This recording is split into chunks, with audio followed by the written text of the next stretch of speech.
In popular culture, to be hip is to be on the cutting edge, to be the first to see or to know what most do not. But it is not just a knowing, it is also to have the courage to go places where no one has gone before, to do what no one has done before. The word hip describes those trafficking in the new or innovative, that which is pushing the outer boundaries of culture and ideas. Therefore, hip is found by those willing to venture beyond the edge to discover new frontiers. Hip may be the development of a new musical sound, a new style of art, or hip may be getting in on the ground floor of an emerging business. In the sciences, it could be the latest discovery in astrophysics. There's hip real estate, perhaps an unspoiled or exotic foreign hideout, or a newly developed artist colony. It might have been hip to be on a niche social media stream or to explore a powerful AI skill. But as is the nature of hip, the hip factor will vanish as soon as it becomes universally accessed. Hip starts with a small inner circle and expands in increasing concentric circles. When the circle of knowledge expands too far, insider status dissipates. When exclusivity wanes and it no longer offers the aura of uniqueness, out goes the hip factor. David Dalby, a scholar of West African languages, traces the word hip back to West Africa, to the word hippi, which came over from African slaves to the Americas. Hippi is from the Wolof language of West Africa and was spoken by a large proportion of slaves coming from the West African countries Senegal and Gambia. Dalby observed that the Wolof word for open eyes is similar in both meaning and sound to the American word hip. The Wolof word hepacat means one who has his eyes open, and is surmised to be the precursor to the modern American slang term hepcat. Therefore, it is conjectured that hip first came to America as a term of enlightenment. Hip first appears on American linguists' radar screens in 1902, making its popular entrance as an expression of awareness and enlightenment. When the word hip entered popular culture at the beginning of the 20th century, its meaning was to be aware, in the know. But by the late 1930s, it took on a worldlier meaning. Sophisticated, currently fashionable, fully up to date, moving further from the Wolof Enlightenment concept of open eyes. To be hip or desire to know all that is good and evil is not a modern phenomenon. The Apostle Paul observed that the Athenian people had an insatiable desire to be in on the latest thing. He wrote that all the Athenians and the foreigners who lived there spent their time doing nothing but talking about and listening to the latest ideas. What's presently hip often comes from a distant or exotic country, as is new and fresh to the locals. Or hip might be an outside concept, synthesized with a local style to make something new and hip.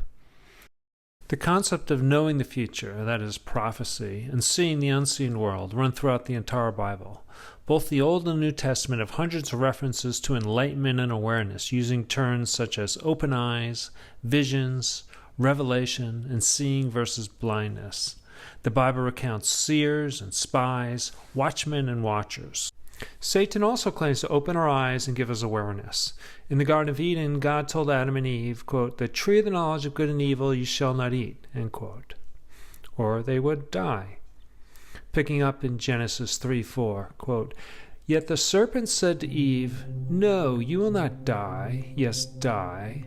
For God knows that in the day that you eat it, your eyes will be opened, and you will be like God, knowing good and evil.'" End quote. That is, they would have inside knowledge of God. They would be hip to divine mysteries. From the beginning, Adam and Eve had been living the idealistic hippie life. Living without clothing, they had easy creative work while communing with nature. Even though God had given them paradise, the serpent still convinced them that God was denying them their potentiality, that they should expand their minds, so to speak. Continuing again in Genesis. When the woman saw that the tree was good for food, and that it was a delight to the eyes, and that the tree was to be desired to make one wise, she took of its fruit and ate. And she gave some to her husband who was with her, and he ate. The eyes of both of them were opened, and they knew that they were naked. So they sewed fig leaves together and made themselves loin coverings.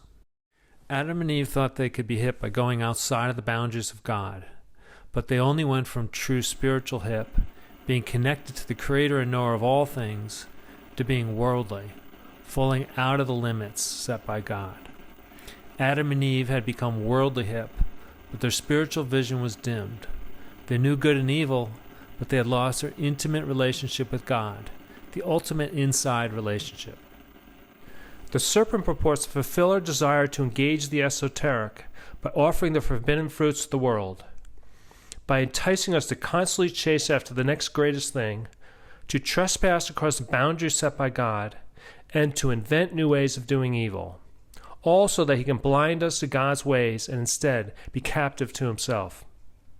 Both Jesus and Satan offer competing claims to be able to open your eyes. Jesus declared that I have come into this world so that the blind will see. Jesus restores vision, enabling us to discern the spiritual world. He taught that those with eyes to see, an incredible spiritual reality is right in front of you. He opens eyes to see a hidden plane of reality, a glorious, invisible kingdom. A kingdom with its own set of order and principles and ruled by a powerful, loving God. Within the kingdom are orders of angels, powers, principalities, allied with human citizens, helping to extend the kingdom by battling with spiritual weapons against the powers and principalities of darkness. Jesus claimed that God had sent him to proclaim freedom for the prisoners and recovery of sight for the blind. Although mankind has become blinded by sin, God does not doom us to perpetual spiritual blindness. For those who are humble enough to admit they are blind, God has made a way to see once again by sending his Son to give sight to the blind. The Apostle Paul understood what it was like to be blind. Before he was literally blinded for 3 days on the road to Damascus, he was blinded to the world's most momentous happening, the arrival of the promised Messiah to his own small country. Blinded by his pride, it took a supernatural jolt to orient Paul to the spiritual realities of his day. Before the scales fell from Paul's eyes, Jesus had immediately told him, I am sending you to them to open their eyes and to turn them from darkness to light. Although the concept of hip has been co-opted by popular culture, I will argue that hip remains perpetually coveted because we have an innate spiritual compulsion to see and know the unseen sphere of reality.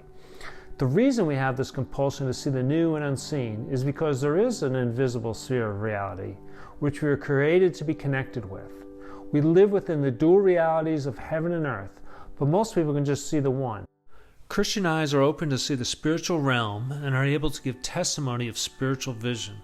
C.S. Lewis wrote, I believe in Christianity as I believe that the sun has risen, not only because I see it, but because by it I see everything else. And as millions of Christians who were never physically blind passionately attest, amazing grace, how sweet the sound that saved a wretch like me. I once was lost, but now am found, was blind, but now I see. God can make his people truly hip.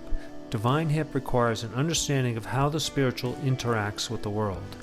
It enables you to see powerful spiritual forces and trends that are shaping our culture, to understand the times and see where they are going. It begets unique knowledge and divine wisdom, because divine hip enables you to see everything from an insider God perspective.